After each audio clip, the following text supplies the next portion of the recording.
Hello everyone and welcome back. Today we are exploring one of the most relatable and raw passages in the entire Bible, Psalm 6.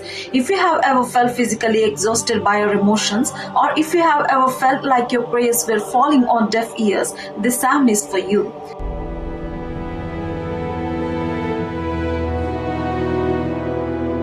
It is the first of the 7 penitential psalms, which are prayers of repentance and deep sorrow. David begins this prayer in a state of total crisis. He writes, "Lord, do not rebuke me in your anger or discipline me in your wrath.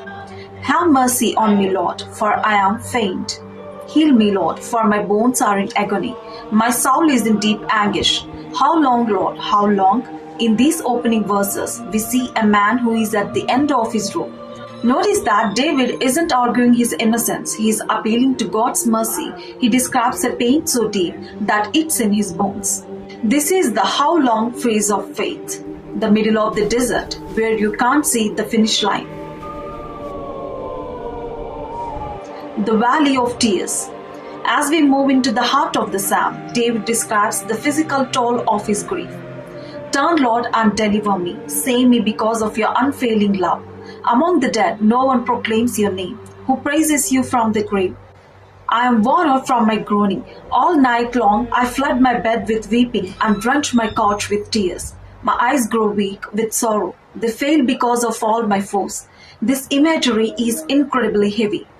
David is talking about sleepless nights and eyes that are physically swollen and failing from crying.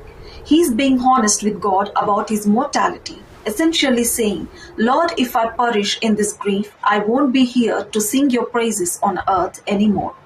It is a bold, honest argument born out of a close relationship with the Creator, the breakthrough of faith.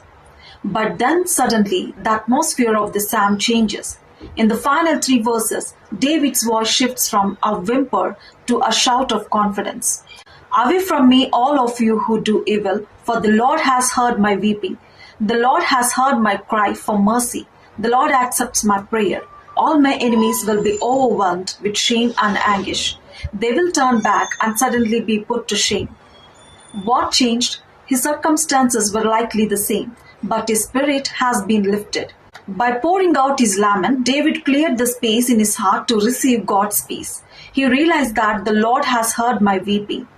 Every tear you shed is a prayer that God records. Psalm 6 reminds us that it is okay to be not okay. It teaches us that we don't have to clean ourselves up or to stop crying before we approach God. We can come to Him in our bone-deep agony and through that honesty find the strength to stand back up and face our enemies.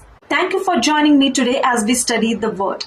Remember, your cries are heard and your prayers are accepted. As we close our study of Psalm 6 today, I want to leave you with this one thought. Your tears are not a sign of weakness.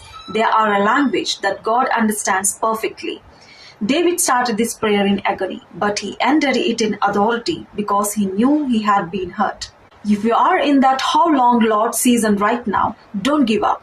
Keep crying out. Keep being honest and know that the same God who heard David's weeping is listening to yours today. Thank you so much for spending this time with me. If this message encouraged you, please hit the like button and share it with someone who might be feeling weary today. Subscribe to join our community as we continue walking through the Psalms together. Until next time, stay strong, keep seeking, and remember, the Lord accepts your prayer. God bless you.